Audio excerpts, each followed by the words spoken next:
Oui, l'insécurité à l'est de la République démocratique du Congo, d'aucuns évoquent également les frustrations politiques également en interne. Ici, au pays, d'où cette thèse du dialogue pour résoudre en interne tout ce qui se passe dans nos frontières, notamment à l'est de la République démocratique du Congo, où nous parlons de guerre d'agression par le M23 via le Rwanda. Nous recevons ici sur ce plateau M. Marius Mobalama, qui est proche de Mukwege. Bonjour et bienvenue à vous. Bonjour Madame Arlette, merci beaucoup de l'invitation. C'est un réel plaisir de vous recevoir ici sur ce plateau. Le plaisir est vraiment partagé. Aujourd'hui justement, on revient sur la question du dialogue en République démocratique du Congo. Cette question revient encore sur la table. Apparemment, c'est un remède voulu très souvent par les politiques. Oui, vous savez Madame Arlette, pendant la campagne électorale, le professeur Denis Mukwege avait fait un diagnostic profond des problèmes que nous avons en République démocratique du Congo. Et il y avait apporté, n'est-ce pas, une solution, des remèdes aussi profonds pour nous faire sortir de ce cycle infernal de conflits et de guerres.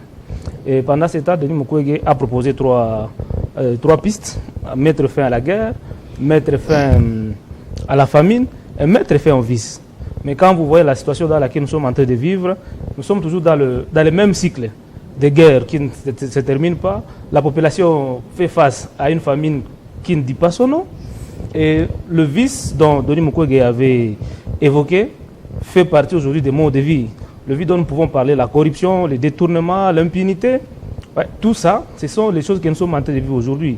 Et Mukwege avait fait le diagnostic et avait donné des propositions. Mais malheureusement, Denis Mukwege a été incompris.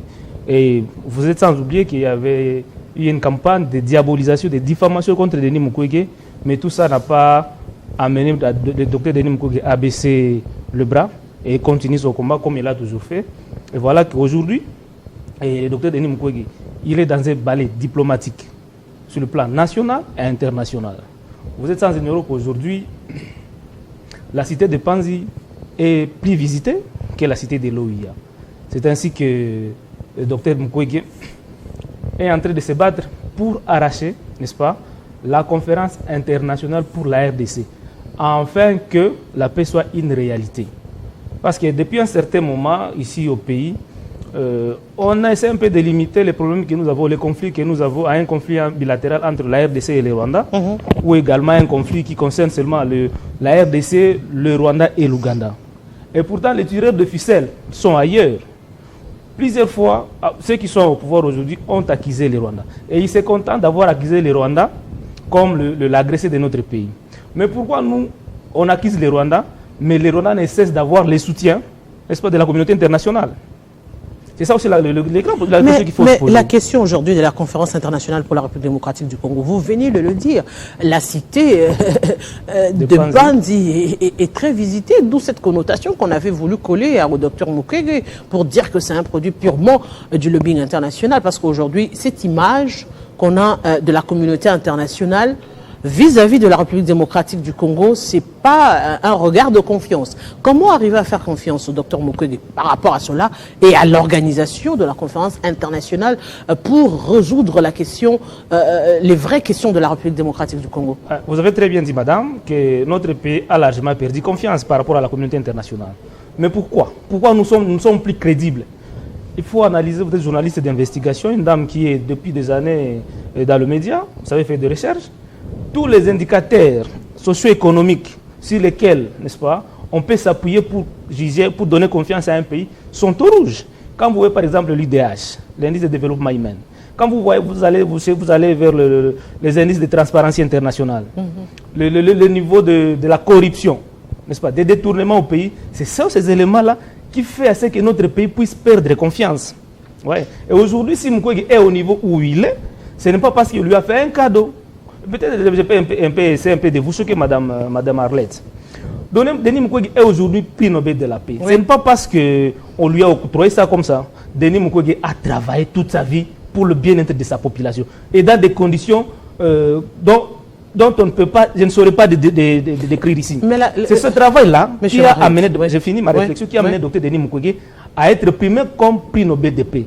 Et ceux qui ont primé Dr Mukwege, c'était une façon peut-être d'une manière ou d'une autre de l'amener à ne plus se battre. Parce que sachant qu'il est prix Nobel de paix, il va croiser les bras et ne plus, n'est-ce pas, travailler, il va se contenter de ce confort-là de prix Nobel. Même Mukwege dit, le véritable confort pour moi, c'est de voir les Congolais dans des conditions de vie améliorées, le bien-être de ma population. C'est pourquoi il n'a pas baissé le bras. Il continue à se battre et au travers de son travail, de l'intelligence qu'il apporte à ses partenaires, c'est ce qui l'amène aujourd'hui à ce que la communauté internationale puisse faire confiance au docteur Denis Mukwege. Mais justement, M. Marios, personne ne nie la notoriété du docteur Mukwege, mais une notoriété en tant que docteur. Comment arriver à transposer cela en politique? Parce que le jeu politique, c'est autre. Le jeu politique, il est très sale. Le jeu politique, il est un peu plus compliqué, complexe aujourd'hui. Si cette question devrait être abordée, la question de la conférence internationale sur la paix, ça devrait être abordé sur le plan scientifique, sur le plan intérieur ou carrément sur le plan politique. Madame Arlette Boutella, les acteurs politiques congolais ont tenu l'image des politiciens. On a cru qu'être politicien, c'est passer à la télé, faire la démagogie, mentir et tout. Et moi, j'ai toujours dit, toute politique qui n'arrive pas à affecter positivement la vie de la population, c'est que ce n'est pas une politique. Ouais. Quand vous regardez la façon dont nous sommes gérés depuis le pouvoir de Kabila jusqu'à aujourd'hui, vous allez voir que les conditions de vie des Congolais sont trop bas. On n'arrive toujours pas à élever le niveau. Au contraire, aujourd'hui, la situation s'est encore empirée. Sous Kabila, Kabila a quitté le pouvoir avec un budget de 4 milliards. À ce moment-là, vous êtes une maman, vous êtes une mère, vous savez qu'il y avait facilité avec le pain que vous pouvez avoir. Quand vous allez au marché, vous savez le panier que vous pouvez ramener à la maison. Aujourd'hui, avec le même moyen que vous pouvez avoir, vous n'avez pas la possibilité d'avoir. C'est que les conditions de vie se sont largement détériorées. Mais je vais vous dire que le professeur Denis Mukwege, avec son casquette de médecin, il a fait mieux sur le plan social que ceux qui ont dirigé le pays avec les moyens de l'État. C'est dont vous appelez des politiciens. Denis Mukwege n'est pas à ce niveau-là. Lui, en tant que médecin, il a apporté le soutien à la population congolaise avec les moyens. Et il a redonné sourire à des femmes, à des familles qui ont perdu confiance en eux. Ouais? Regardez, madame, ceux qui combattent aujourd'hui le Congo, ils se sont utilisés, ils se sont décidés d'attaquer les femmes pour nuire à l'économie congolaise. Parce que vous savez que les politiques ont tout fait pour que la vie sociale des Congolais ne soit plus au rendez-vous. En conséquence, ce sont les femmes qui détiennent maintenant les familles. Et il fallait détruire ces femmes-là pour que les conditions de vie des Congolais puissent encore s'empirer davantage. Mais Denis Mukwege, au-delà d'apporter les soins de santé, il apporte aussi les soutiens psychologiques et financiers pour élever tant soit peu économiquement toutes ces femmes-là. Et il ne s'arrête pas par là. Il donne des logements, il donne, n'est-ce pas, il construit des écoles, il construit des hôpitaux. Donc tout ce qui est social, Mukwege s'en est occupé dira des années. Mais justement, ça veut la dire question aujourd'hui... Donc ceux qui s'appellent politiciens aujourd'hui, qui disent que Mukwege n'a pas d'expérience en politique, ils mentent. Par contre, pourquoi j'ai dit qu'ils mentent? Parce que le pouvoir de Kinshasa aujourd'hui bénéficie, n'est-ce pas, de l'expertise de Mukwege. Je peux vous en donner plusieurs exemples. Mais justement, puisqu'on est en train de partir, on est en train de parler des forces en présence. Aujourd'hui, si l'on considère le docteur Mukwege comme une force en présence parmi ceux également qui estiment qu'il faudrait dialoguer, la question du dialogue petit à petit semble être favorable pour certains. Comment réunir toutes les tendances? Parce que c'est vrai, qui vont faire partir de cette conférence internationale pour la paix? Voilà. Madame, j'avais dit tantôt qu'on a des types de problèmes. Nous avons des problèmes endogènes qu'il faut toujours régler aussi par les dialogues. Et nous avons aussi des problèmes qui sont exogènes. Les problèmes exogènes, là, nous voyons les multinationales, les pays agresseurs, les forces armées négatives qui sont dans notre pays étrangères. Ouais? La communauté internationale dans son ensemble. Il faudra que tout ce monde-là puisse se mettre ensemble et discuter de la question congolaise. Parce que ça ne se comprend pas, comme je l'ai dit tantôt. Nous, avec la diplomatie existante qu'on nous a toujours brandi, qu'on continue à indexer le Rwanda. Effectivement, nous savons tous que c'est le Rwanda. Mais au-delà d'indexer le Rwanda, mais la communauté internationale continue à soutenir le Rwanda. Et pourquoi la communauté internationale continue à soutenir le Rwanda? C'est parce que il les soutient pour que le Rwanda continue aussi à soutenir les forces négatives dans notre pays, en fait d'avoir la facilité d'exploiter nos minéraux. Tenez encore, madame, une chose. Parce que les gens sont en train de parler de Mukwege, alors qu'apparemment ils ne savent pas de docteur de Mukwege comme il se doit. Denis Mukwege, c'est en 2010, alors qu'on ne parlait pas de tout ce qui est candidature et tout, il a pu décrocher, n'est-ce pas, au niveau de l'ONU, la résolution 1502. Cette résolution qui interdit l'exploitation et la commercialisation de matières premières venant des pays, venant des zones de conflit, en particulier la RDC. Qu'est-ce que le gouvernement congolais, n'est-ce pas, fait de cette résolution-là pour, n'est-ce pas, combattre ce qui nous agresse aujourd'hui? Il n'en fait rien. Denis Mukwege, il est le seul Congolais aujourd'hui qui porte plus haut le rapport Mapping, afin que ceux qui ont participé dans des crimes, qu'ils soient des États et des individus, soient poursuivis.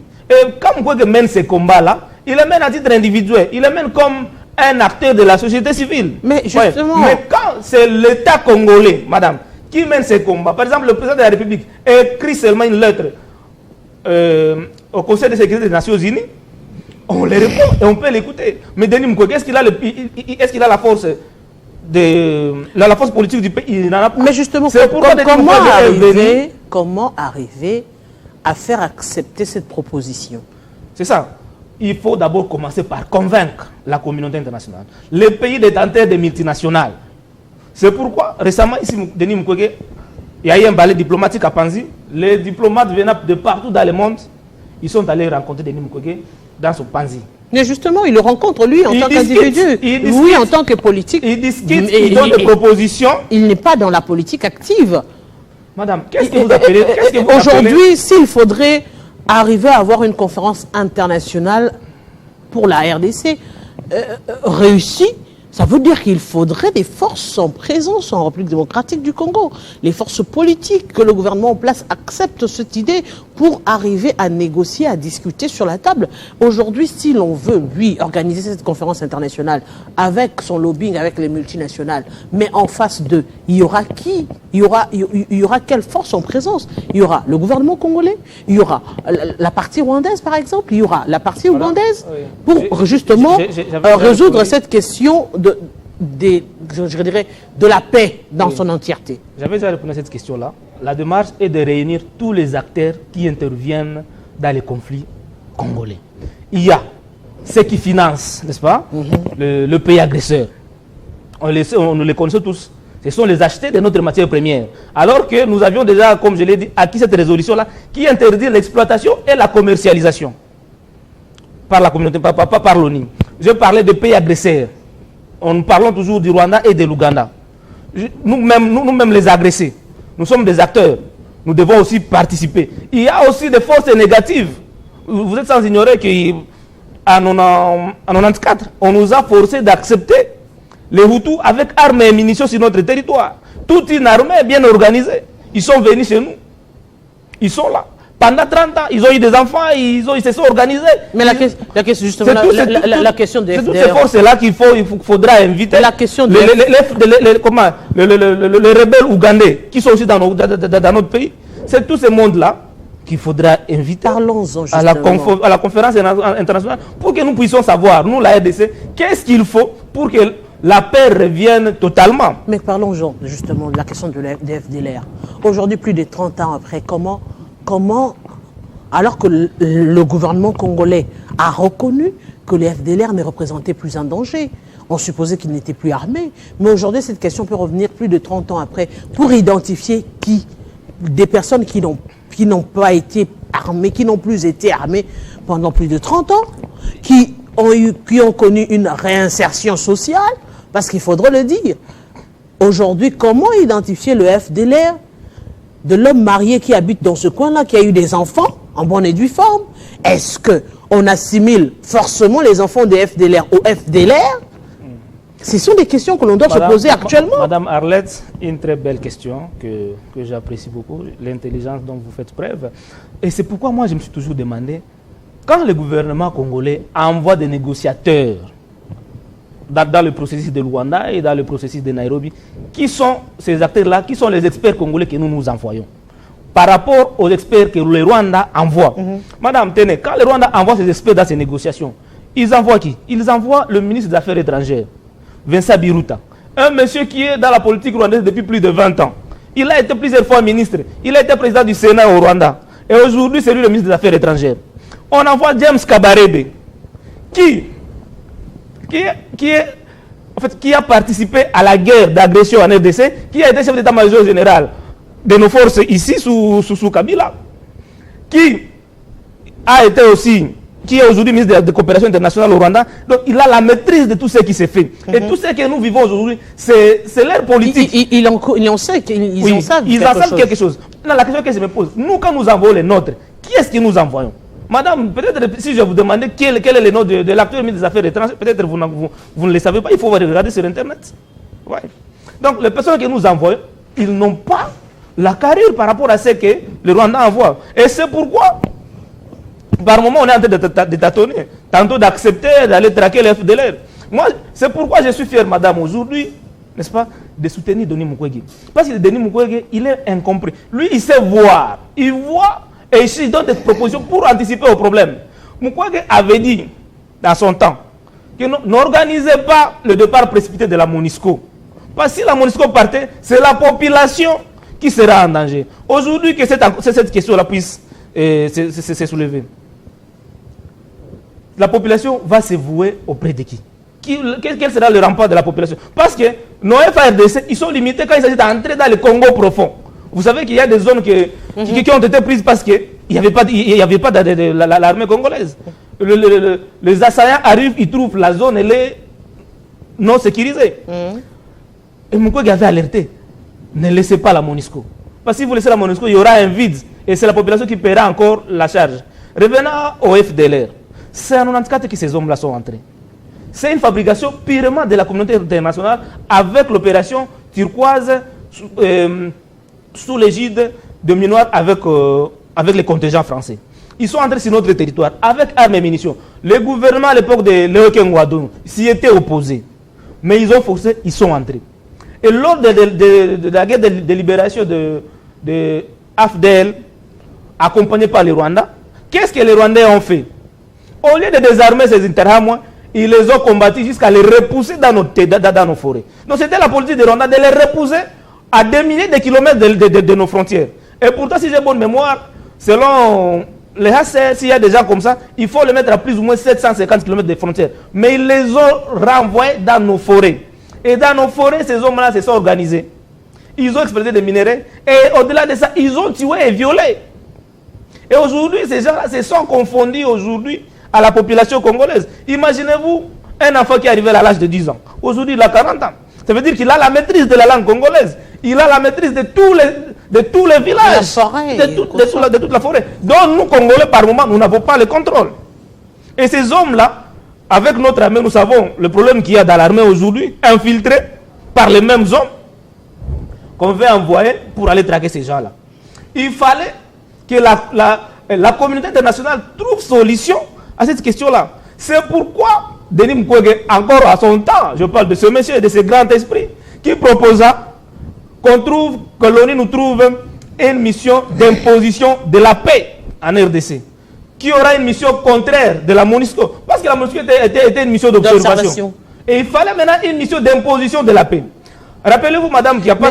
Mais est-ce que cette paix-là devrait forcément être imposée par les Nations Unies? C'est pourquoi Denis Mukwege, il parle des réformes de l'armée. Nous n'avons pas une armée, madame. Mais le chef de l'État... L'armée que nous avons, madame Christophe, vous s'ignorer, qu'elle s'identifie à des partis politiques. Certains généraux s'identifient au RCD, d'autres au MLC, d'autres au RCD KML, d'autres, je ne sais pas moi, à quel parti politique. C'est une armée politisée. Il faut maintenant qu'on organise une armée composée uniquement des Congolais. Et Denis Mukwege avait donné la proposition de recruter parmi les meilleurs des Congolais, venant de tous les 145 territoires du Congo. Mais dites-moi un peu, si on va créer une armée forcément congolaise, l'on va revenir sur la question de l'identification de la population congolaise. Qui est congolais et qui ne l'est pas à l'heure actuelle? Parce qu'on se fie sur base de cartes d'électeurs. Nous n'avons pas de carte d'identité. Qui peut identifier X Congolais aujourd'hui et qui est Congolais, qui n'est pas Congolais? C'est la grande question aujourd'hui, l'identification de la population congolaise. Vous allez parler de l'armée purement congolaise avec que les Congolais, alors que on le sait, on n'est pas encore à l'étape d'identifier qui est Congolais et qui ne l'est pas. Avec les cartes, bien sûr. Je reviens encore sur la proposition de Dr Denis Mukwege. Denis Mukwege disait qu'il faut mettre fin au vice. Ça fait partie des vices que Mukwege dénonçait à son temps. L'ONU paie là, madame. Parce que cette question, ce n'est pas à moi de poser cette question. L'ONU paie là. Depuis Kabila, c'est pendant que le président Kabila est au pouvoir qu'ils ont mis en place ces structures-là. 6 ans après le départ de Kabila, qu'est-ce que le gouvernement de Tshisekedi en a fait? Est-ce qu'ils ont eu le moyen? S'ils ont eu les moyens, où sont les cartes aujourd'hui? Parce qu'il n'y a que le chef de l'État, c'est pas moi avec des autres personnes, qui sont seulement congolais. Parce que vous et moi, peut-être ça peut choquer, on n'est pas congolais. Qu'est-ce qui identifie que tel ou tel est congolais? Vous l'avez si bien dit. Ça veut dire que vous et moi ne sommes pas des congolais parce que nous n'avons pas de pièces d'identité. Il n'y a rien qui nous identifie comme des congolais. Les cartes que nous avons, c'est à défaut que nous les utilisons. Ce sont des cartes de l'État. Et ceux qui ont des passeports, combien de Congolais qui ont des passeports aujourd'hui? Et quels sont les gymnastiques pour avoir cette carte, le passeport? Donc, le gouvernement ici, au lieu d'améliorer la situation sécuritaire du pays, au lieu d'améliorer l'administration, ils se sont laissés emporter par les détournements, par le pillage systématique du pays. Et c'est sur ce problème-là qu'il faudra que les Congolais puissent se mettre ensemble, d'abord à l'interne. Parce que ça c'est de notre image, Madame Arlette, ça c'est de notre image. Ils discutent et on essaie de trouver d'abord des solutions à l'interne pour que à l'extérieur, notre image soit lavée. Qu'on puisse redorer les blasons longtemps ternis. Évoquons la question sécuritaire aujourd'hui. On parle de l'armée kenyane qui va effectuer son retour en République démocratique du Congo sur le sol congolais. Alors que récemment, on l'avait vu, les déclarations du président de la République sur l'armée kenyane. Qu'est-ce qui a motivé ce retour et qu'attendre justement du retour de l'armée kenyane en République démocratique du Congo?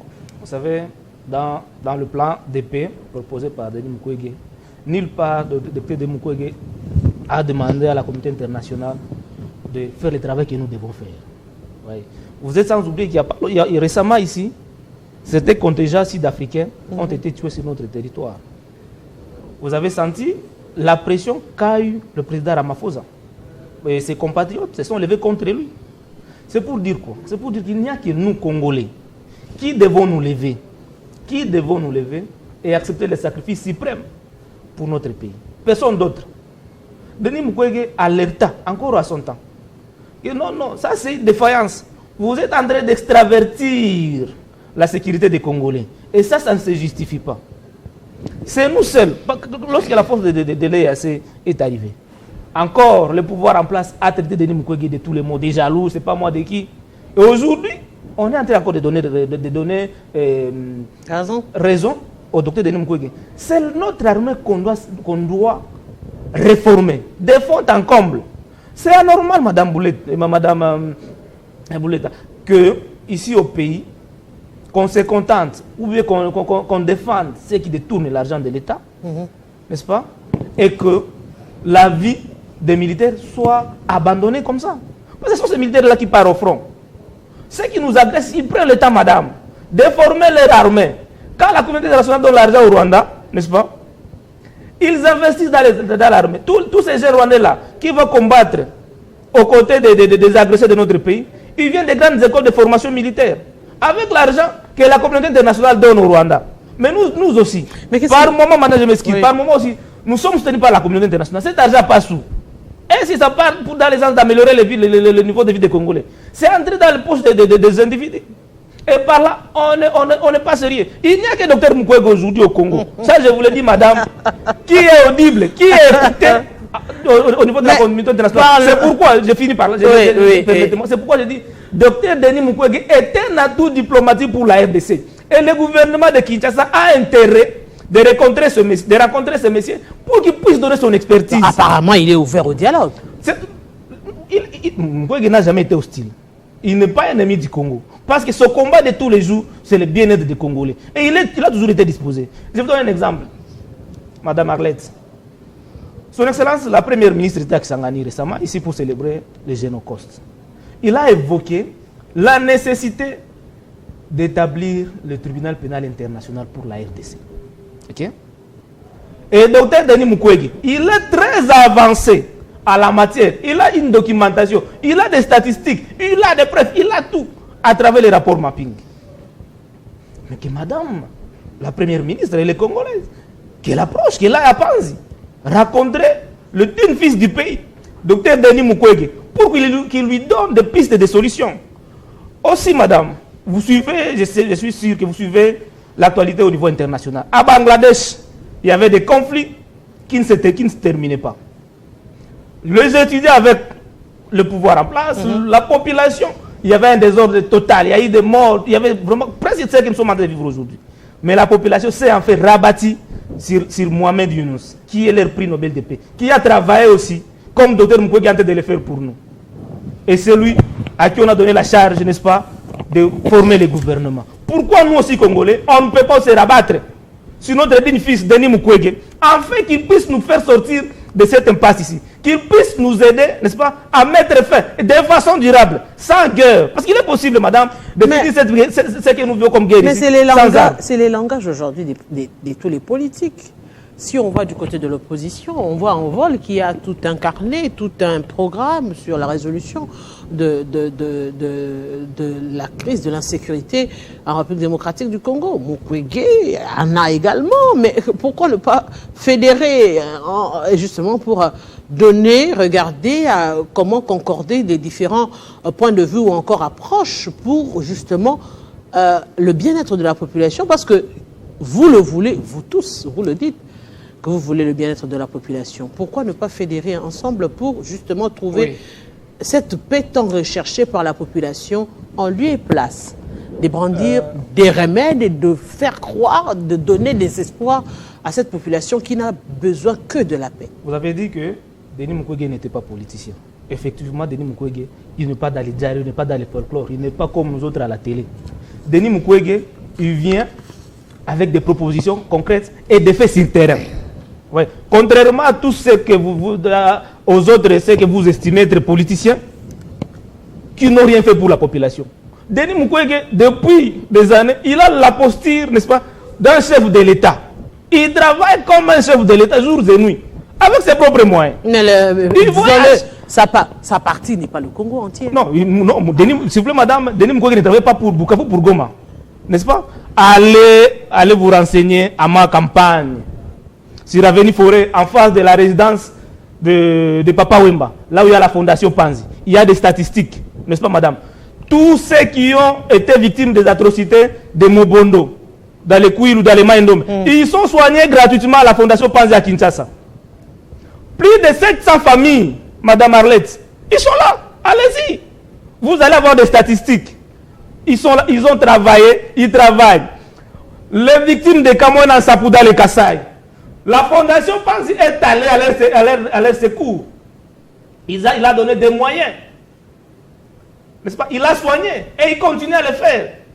Ouais. Les victimes de Kisangani, allez-y, il y a tout. C'est pourquoi, madame, aujourd'hui je vous ai dit ici que le gouvernement bénéficie du travail de Denis Mukwege. Vous êtes en train de dire qu'il y a aujourd'hui le Fonarel, qui est un établissement public. Peut-être que vous ne le savez pas. C'est l'idée venant de Dr Denis Mukwege, n'est-ce pas? Avec son expérience en tant que président du Fonds mondial de réparation. Quand il exploite ses idées, il se dit non, mais ça, c'est ce que aussi j'ai vu dans mon pays. Il faut que la même expérience soit implémentée dans mon pays. L'idée est venue et là nous avons aujourd'hui Fonarev. N'est-ce pas? Mais alors quel est-ce que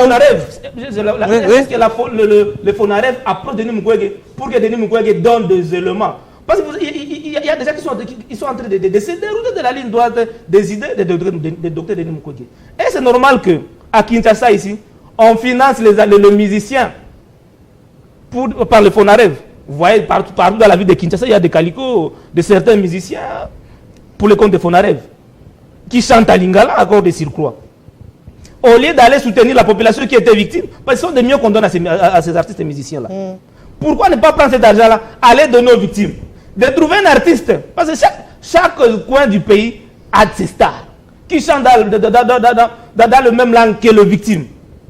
Ils ont leurs stars qui peuvent chanter, qui fait aussi partie des victimes, et il sera beaucoup plus écouté. Mais vous venez à Kinshasa, vous prenez les gens à Kinshasa, mais il y a des gens de Kinshasa qui ne sont pas connus dans les fins fonds de l'ex-province orientale, qui ne sont pas connus à Walikale, à Makobola, à Kassika, là où il y a des victimes. Ouais.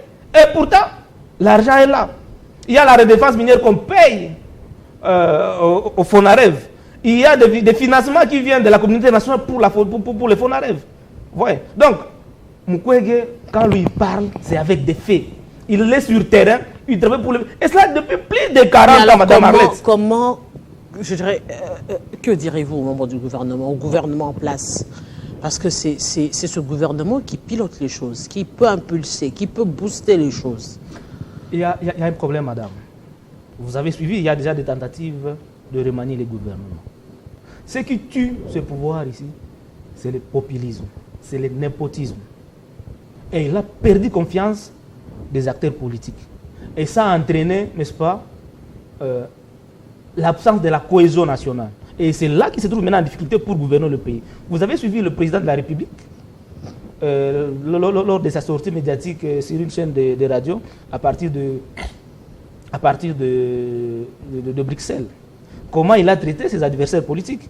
Il a traité les uns des bordelais, c'est ça? Il a dit que non, Martin Fayoulou n'a pas accepté son élection, qu'il y a déjà problème de légitimité. Et il a essayé de faire les 12 yeux à d'autres qui n'ont, par exemple, le docteur Denis Mukwege. La meilleure façon de faire les 12 yeux à docteur Mukwege, c'est de travailler pour le bien-être de la population. Mukwege n'a pas besoin des encouragements venant du pouvoir de Kinshasa. Il a plus besoin de voir la sécurité rétablie sur toute l'étendue de la République. L'autorité de l'État rétablie partout. Le détournement, l'impunité, l'injustice, c'est ça le confort du docteur Denis Mukwege. Et donc, quand il y a l'absence de la cohésion nationale, c'est ça ce qui pose problème de gouvernance aujourd'hui. Le président, à son temps, il disait qu'il va nous donner un gouvernement pour qu'il ne puisse plus tomber dans les erreurs du passé. Mais quand vous voyez, dans le gouvernement que nous avons aussi aujourd'hui, Mme Soumia, plus de 40% du gouvernement de l'échec du passé sont revenus. Quand vous avez dit à 40% de ceux qui ont participé à votre échec, qu'est-ce que ça peut donner encore davantage? Rien. Et c'est pourquoi, quand vous évaluez les 100 jours de Mme Soumina aujourd'hui, il n'y a rien. Il n'y a rien de palpable. La situation sociale continue à se dégrader. L'insécurité au pays continue à se dégrader. Et l'insécurité, ça quitte la partie Est. Maintenant, la partie Ouest aussi, rien ne va. Il y a un problème, réel problème de budget. Il y a un problème des frais de fonctionnement. Ils ont peut-être rénommé par ordonnance, mais ils doivent fonctionner, ils doivent voir les choses. S'ils n'ont pas les moyens comme il se doit, ils vont fonctionner comment? C'est ça, c'est que je vous ai parlé des populismes que nous vivons, les népotismes. Comment vous pouvez dire qu'il y a un problème de frais de fonctionnement, de budget, alors que sous Kabila, avec 4 milliards, il n'y avait jamais ce problème-là. Aujourd'hui, nous avons 16 milliards. C'est quoi le problème? C'est quoi le problème? C'est ça, c'est ça des questions dont le regroupement qui a accompagné le Dr Mukwege à CRN voudrait que les gens se mettent ensemble pour discuter de ce genre de questions. Et ça peut se comprendre. Ça ne se comprend pas. 16 milliards aujourd'hui, donc 4 milliards à 16 milliards, la vie devient encore plus difficile pour les Congolais. Plus difficile.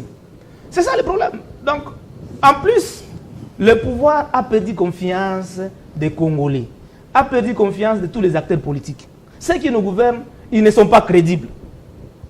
Mais comment identifier les crédibles et les pas crédibles? Mais il y a déjà Denis Mukwege. Denis Mukwege, c'est un homme crédible. Les crédibles de tous les Congolais aujourd'hui, c'est Dr Denis Mukwege. Est-ce que il n'y a pas de critériums ou encore des objectifs bien fixés à certains ou à d'autres aujourd'hui? Chacun dira qu'il est meilleur dans son secteur, alors que dès le départ, il n'y a pas des objectifs assignés. Il n'y a pas une vision claire de ce que l'on veut de la République démocratique du Congo, de ce que l'on attend du gouvernement. Il y a eu le gouvernement Samalou Kondé. On attendait quoi? Il y a aujourd'hui le gouvernement Souminois. Qui doit nous emmener quoi exactement?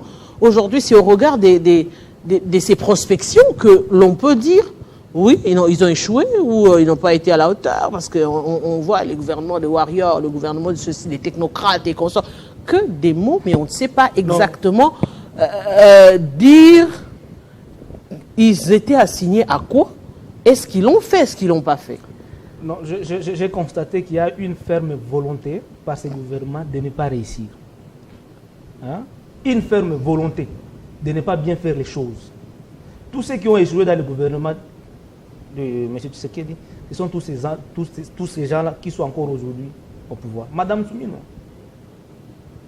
elle était au ministère du Plan. Et quel est son bilan au ministère du Plan? Lui, en tant que ministre du Plan, il avait pour mission d'implémenter des réformes dans tous les ministères, dans tous les secteurs de la vie au pays. Quelles sont les réformes profondes que Soumino a apportées durant son passage au ministère du Plan? Il n'y a pas de réforme. Le projet 145 territoires piloté par Mme Soumino, où en sommes-nous? Quels en sont les résultats? Voilà. Et c'est Soumino, Mme Soumino, qu'on nomme Premier ministre, avec les chefs puissants au ministère du Plan. Le ministre de l'économie, Excellence Mukoko Samba.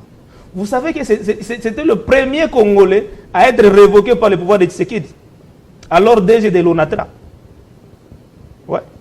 On lui a donné l'ONATRA pour qu'il puisse relever l'ONATRA, pour pouvoir redonner encore le souffle à l'ONATRA. Mais par mes gestions, il a été révoqué. Et c'est Vital Kamerhe qui lisa, n'est-ce pas, la lettre de révocation sur la RTNC. Et c'est lui à qui on donne aujourd'hui l'économie, avec tous les problèmes que nous avons. Pourquoi le populisme? Parce que pour eux, comme Mukoko Samba est professeur d'université, professeur d'économie, il a la baguette magique. C'est faux. C'est faux. Excellence Sama Lukonde, vous êtes journaliste, quel est son bilan? Qu'est-ce qu'il a fait du gouvernement de Warrior? Quelle est la suite de Warrior aujourd'hui? Mais c'est lui à qui on donne le Sénat. Le Sénat, c'est une institution prestigieuse au pays qui, en 2015, avait sauvé la République. Vous vous rappelez? Avec la velléité du PPRD de voir Kabila venir pour un 3e mandat. Mais le Sénat, il a écouté la volonté de la population de ne pas revoir Kabila pour un 3e mandat. Le Sénat a rejeté la loi qui pouvait permettre à Kabila de passer, qui était déjà votée à l'Assemblée nationale. Mais aujourd'hui, le Sénat que nous avons, avoir seulement la configuration, la façon dont ils ont été élus, avec la cupidité qui les caractérise, peuvent-ils avoir le courage d'arrêter, n'est-ce pas, le pouvoir? Parce que c'est le pouvoir qui a arrêté notre pouvoir. Est-ce que nous avons ce Sénat-là? Et c'est ça qu'on amène aussi. C'est un problème. Et avec ça, vous comprendrez que le pays n'a pas, le gouvernement n'a pas la volonté de réussir. Regardez le secteur de justice. Le chef de l'État lui-même avait fait un bon diagnostic, qu'il était malade. Quelles sont les décisions qui sont en train d'être prises pour élever la justice congolaise? Ouais. Les questions dont le ministre actuel n'est pas en train de toucher des questions profondes. Oh, les questions profondes, pour moi, ça commence d'abord par toucher les quotidiens des supplétifs de la justice. Madame, quand on grandissait, le maire maison dans ma ville de Bukavu appartenait aux magistrats. Les belles maisons. Les belles voitures appartenaient aux magistrats. Les enfants des magistrats étudiaient dans les belles écoles de la ville. Donc c'était des nobles. Et cette noblesse-là venait de l'État. Malheureusement, à cette époque-là, déjà, le pouvoir de Mobutu était déjà en train de vaciller. Mais ils étaient dans un confort que l'État lui doit. Mais aujourd'hui, dans les 207, nous voyons comment est-ce que les magistrats sont traités. Avec les Wewa, on voit toujours les magistrats sur les Wewa. Le magistrat est en train de traiter un dossier, mais dans sa tête, il sait que non, mon enfant sera chassé aujourd'hui à l'école. Ma femme est à l'hôpital avec un enfant, je n'ai pas de quoi subvenir aux besoins de l'hôpital. Et quand on lui amène de l'argent comme ça, on vient le corrompre. Il va céder. Donc il y a des questions profondes qu'il faut commencer par traiter, auxquelles il faut trouver solution. C'est d'abord le confort des gens qui sont dans les systèmes. Et vous allez voir quelqu'un qui est à l'abri des besoins, parce qu'il y a des gens qui ont de bonnes moralités. Mais les conditions de vie, n'est-ce pas, les amènent dans les désordres. On a recruté, madame, récemment ici, un groupe de jeunes magistrats qui sont vierges, n'est-ce pas, de tout habit. N'est-ce pas? Mais ils sont en train d'organiser le marche parce qu'ils ne sont pas pris en compte. Ils ne sont pas pris en charge par qui? Par le gouvernement qui les a demandé de venir à Kinshasa. Et ceux qui sont déjà placés, ils sont en train de pleurnicher. Ils n'ont pas les moyens pour vivre. Donc ce qu'on leur donne comme salaire ne leur permet pas de nouer les 2 bouts de mois. Et il y a ces gens-là, vous allez attendre un bon résultat. Mais il n'y a pas que, la situation est pratiquement Non, presque j'essaie générale. de donner Il y a les députés provinciaux qui ont du mal à avoir leur salaire. Il y a également, je prendrais les commissaires les commissaires communaux, les voilà. conseillers communaux. Les conseillers communaux, excusez-moi. Les conseillers communaux qui ont également initié des marches pour demander finalement, on ne sait même pas où est-ce qu'on peut rester, où on n'a pas de salaire. C'est un problème général. Est-ce que c'est sérieux tout ce que vous venez de dresser comme tableau? Et ce sont ces questions-là qu'il faut discuter entre Congolais. Et tous les membres du gouvernement. Il y a maintenant un petit poignet de bandits, n'est-ce pas, qui s'accaparent de l'argent de l'État, des contribuables congolais. Ils gèrent comme ils veulent, sous l'œil impuissant du gouvernement. Et avec ça, vous pensez que au niveau international, vous allez avoir quelle image? Vous ne serez jamais respecté. Alors, M. Marius, on va chuter. Quelles sont les pistes de solution? Comme l'a toujours dit le docteur Denis Mukwege, il ne revient qu'aux Congolais de trouver solution aux problèmes du Congo. Ça, c'est un élément pour régler tous les problèmes endogènes. Parce qu'il est inacceptable aujourd'hui que le digne fils du pays, les Congolais, puissent rejoindre, vous voyez, les agresseurs. Ça ne peut pas, ça doit être exigé. Ça doit être une question pour les gouvernants. Comment les Congolais qui sont au pouvoir, j'ai vu récemment une dame qui fait partie d'un parti du pouvoir, à Kisangani, qui a rejoint encore le mouvement rebelle. Pourquoi les Congolais sont en train de partir? C'est inacceptable parce que moi je ne peux pas cautionner ça. Et toutes ces questions, est-ce que le gouvernement se les pose? Il faut réformer l'armée. Réformer l'armée, ça commence par élever le niveau de vie des policiers et des militaires. Un militaire ne doit pas aller au front avec des soucis à la maison. Il ne sera pas performant. Il faut miser sur la formation. C'est pourquoi Denis Mukwege, dans son plan de paix, il a fait sortir un arbre de paix. Cet arbre-là a comme soubassement la refondation, bien la réforme de l'armée congolaise. Il a comme tige la sécurité alimentaire. Parce qu'on doit manger, on doit être en bonne santé. Et a comme ça, bien le sang qui circule dans le corps, c'est une bonne éducation. Et avec 12 branches, ça peut faire une autre émission s'il faut encore entrer dans les détails. Et donc, Denis Mukwege, il a la clé, n'est-ce pas, pour les problèmes que nous avons aujourd'hui. Et la solution comme Mukwege, ça n'a rien à voir avec la guerre. Parce que Mukwege, il sait où toucher pour mettre fin à la situation qui ne cesse de perdurer jusqu'au jour. Monsieur Marius Moubalama, je vous dis grand merci. Je rappelle aux téléspectateurs que vous êtes proche de Mukwege. Et justement, avec vous, on a évoqué la question de la proposition du dialogue avec cette initiative de Denis Mukwege et la conférence internationale pour la République démocratique du Congo, mais aussi les questions sécuritaires avec le retour de l'armée kenyane en RDC, mais également la question des FDLR qui n'a pas de substance réelle à ce jour et dont on demande à la République démocratique du Congo, parmi les conclusions des entretiens entre les deux parties, où le Rwanda exigeait justement la démobilisation ou encore le désarmement de FDLR qui ne sont plus armés depuis plus de 30 ans. La République démocratique du Congo l'a déclaré. Grand merci à vous. Merci Madame Arlette. Et à vous, mes téléspectateurs, nous vous disons grand merci. Oui, Kinshasa, direct demain déjà retrouvé. Un de nôtres, oui, Jean-David Kilolo, pour la grande édition de ce soir, Kinshasa Direct, mais également l'édition du journal de 19h avec Grâce Salambo. À vous tous, nous vous disons grand merci et à très bientôt sur Télé 50.